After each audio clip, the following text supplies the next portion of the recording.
Hi everybody, welcome back to my channel and welcome back to my garden.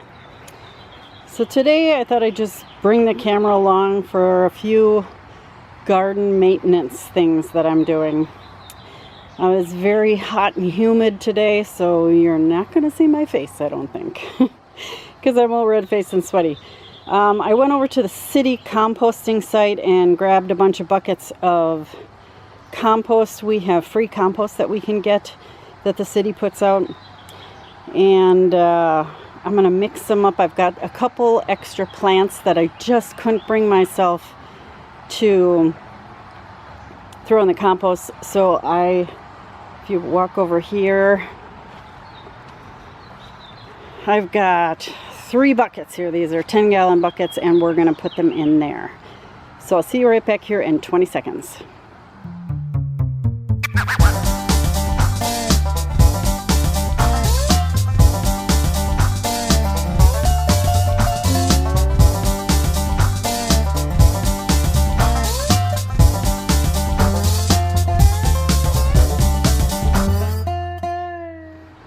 Now in this wheelbarrow, I have 2 parts compost to 1 part potting soil.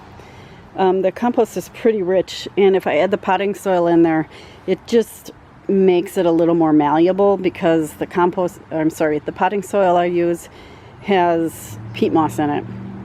And the peat moss will help it retain moisture. It also loosens up the soil. You can see there's a little bit of perlite in here. Just a little bit, not that much. But it really loosens it up. Now the potting soil that I like to use is this Pro Max Premium. I have pretty good luck with this. You can get a bale of this at Menards for like 14 bucks. So it's a pretty good deal. And it's 2 cubic feet. Here are the plants that I'm going to put in the pots. These are watermelon plants. 2 of them are moon and stars. You can see these with the yellow on the leaves. These are moon and stars. And well, I have 4 of them here. And this is a Congo. Those 2 Congo, 2 moon and stars. And these are actually growing better than my plants in the raised beds. And I don't know why. I don't know if the soil is nutritionally deficient in the raised beds, so I'm going to try to fix that problem. But for right now, I want to get these in a pot. So I've got these pots. I don't remember where I bought these. I bought them from some hydroponic website. These are 10 gallons. They're pretty nice pots, nice sturdy plastic.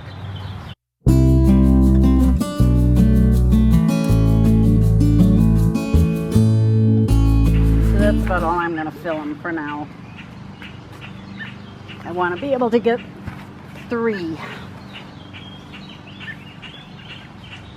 So I got 3 full pots of potting soil. Now I have to find some place to put them.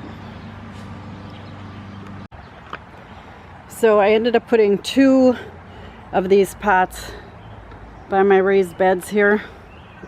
This is where they'll get the most amount of sunshine. And then I put the other one over here. I may end up adding another one. I don't know. I have to see if I have enough dirt.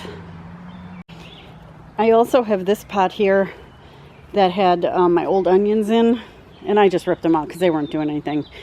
And so I'm going to mend the soil, and then I'm going to move one of my cantaloupe plants that's getting drowned out, and I'm going to put it in here.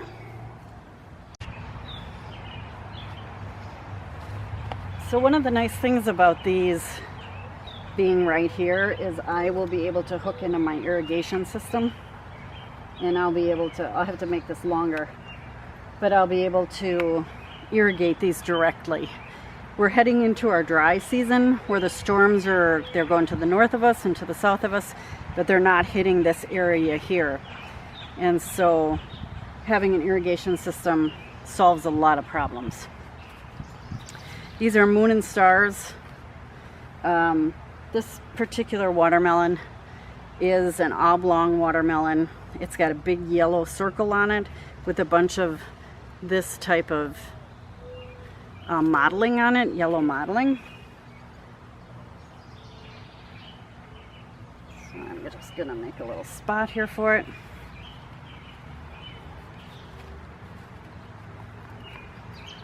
Come on. You can see they're really well rooted.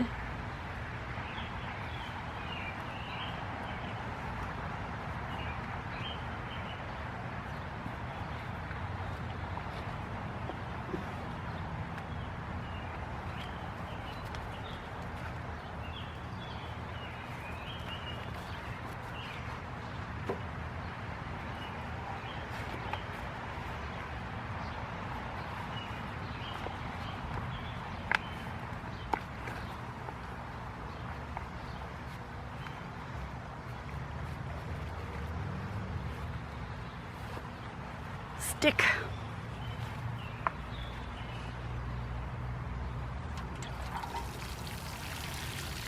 For now, I'll give them a good water.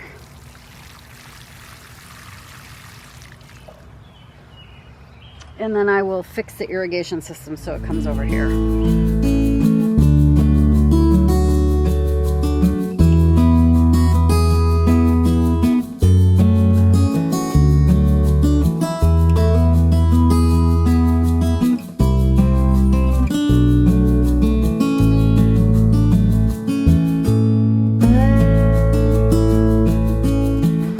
I'm here in my raised beds between the yarrow and this elecampane.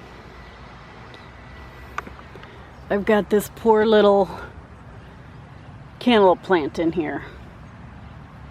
Now this one right next to it is doing very well, as is that one there. But this one is just being drowned. It's just not getting enough sun. So I'm going to move it. And I'm going to move it into a pot. Here's where I'm going to move it. I need to amend the soil. I'm going to fill up this pot with compost. I'm going to add, this is the only fertilizer I have right now, this chicken manure. And then I can put the plant in here.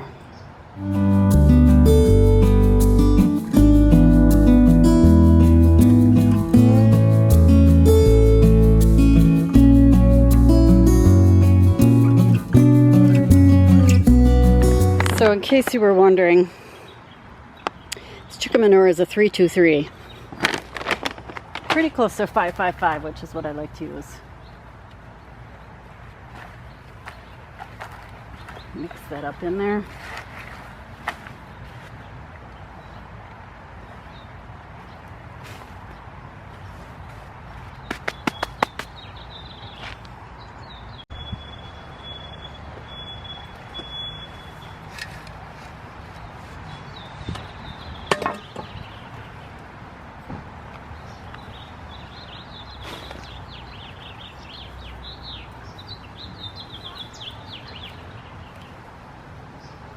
What do you think, Ellie?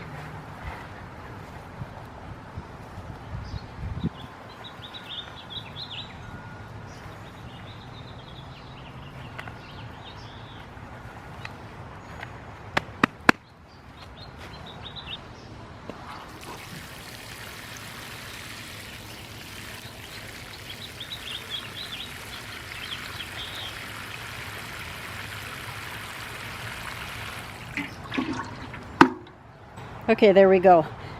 He's going to look a little sad for a while because they don't like being moved. He already looks sad. That's okay. So I just want him to get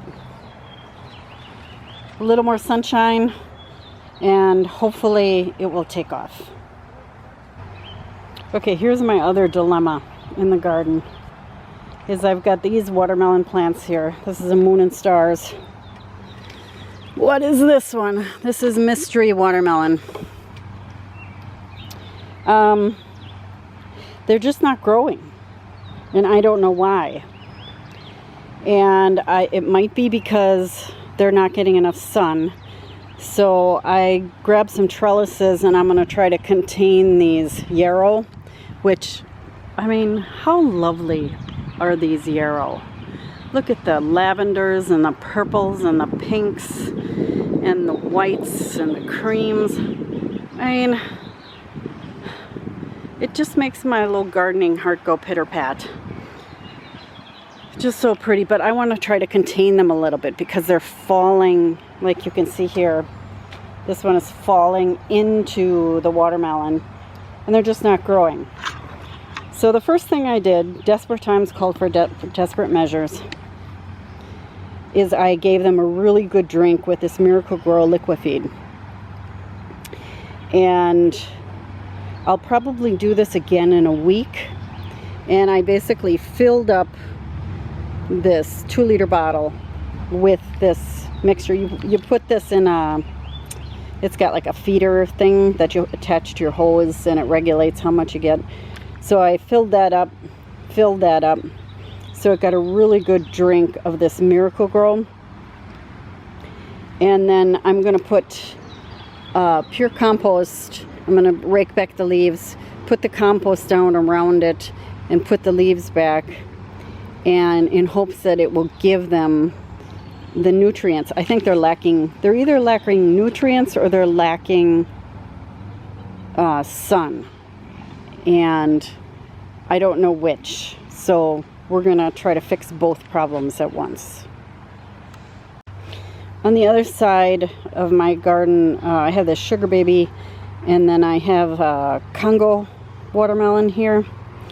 And again, the yarrow is kind of taking over. I should probably split this yarrow. Maybe I'll do that this fall and put it someplace else. But for right now, I think it's just lovely here and it attracts all the pollinators. I mean, there's always little flies and insects on it. So it's the first thing, almost the first thing to bloom in the garden. And that's what you want, is you want to bring in the pollinators because everything is flowering right now. The cucumbers are flowering, the tomatoes are flowering, the squash is flowering, everything's flowering. And you need to bring in those pollinators to pollinate everything. So I'm going to do the same thing here that I'm going to do on the other side with these 2 watermelon plants. Just to show you the difference, here's 2 watermelon plants in a pot. This is a 20-gallon pot. And they're growing great. They're really growing great. So that makes me think it's a nutrient problem, not a sunshine problem. Although these probably, if that yarrow is crowding out the other watermelon, I'm guessing that these are getting more sunshine than the other ones. This is pumpkin here. You can see that's doing really well. Again, it's in a 20-gallon pot. And I've had to move these all apart because I've got a pumpkin here, a watermelon here, and then over there is cantaloupe. And my pumpkin was trying to climb up this tree. So I had to move him away. He can spread out here as much as he wants, but I want to kind of contain them to this area. He doesn't need to crawl up my tree because I'm not crawling trees to harvest pumpkins. So you can see, yeah, these are doing much better than the other ones. So I've managed to contain the yarrow for now. And I pulled away the leaves that I'm using as mulch. Pulled that away. I'm going to take this compost.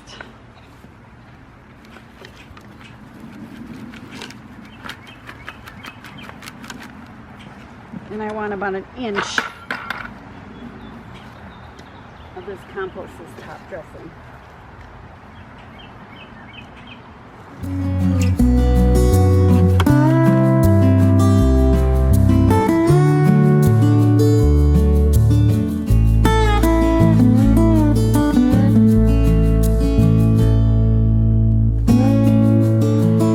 That should do the trick. If nutrients is the problem between the Miracle-Gro and the compost, that should do the trick. Okay, so today I got these 4 watermelon plants planted, and I got the irrigation set up so I don't have to worry about watering them for both of these. Then if you come down here, I set up the irrigation here as well. I'm hoping these will climb up this, and then by the time they get up to the top, that's where they'll put their fruit on. We'll see if that happens or not. Otherwise they can just ramble. As long as they don't go into the neighbor's yard, we're good. I told you this other plant would look sad for a while, and it does. They don't like to be transplanted, but my guess is he'll recover pretty quickly, and we won't have to worry about it. So yeah, he'll be fine. Then over here in my raised beds, I ended up adding an inch of compost to around the roots of all these plants in here. And these ones you can't really tell because I put leaves over the top of it, but I didn't have any leaves left for over there. So they've got an inch of compost. And these ones have an inch of compost here. And then I cut back this elecampane. And just laid down some of the leaves here. I want to see how fast it breaks down. But it'll act like a mulch layer. So we'll see if that works between the Miracle-Gro and the compost. We'll see if they start growing, because I really want them to start growing. Oh, I also added this trellis here to contain the yarrow. This here too. That'll give this side of the garden a little more room. This is where I took that plant from, here. And these are the plants that I left here. These are cantaloupe plants. And I ended up cutting back some of these branches here just to give them a little more sun. So we'll see if that helps, along with the inch of compost. So I hope you enjoyed this episode of Sharon's Home and Garden. I'm glad you were able to spend the day with me doing a little bit about Watermelon 911. It'll be interesting to see if the things I've done make a difference, and if these plants are able to recover and continue to grow. So if you want to see what happens, you're going to have to click on that subscribe button. And until next time, happy gardening, everybody. Bye-bye.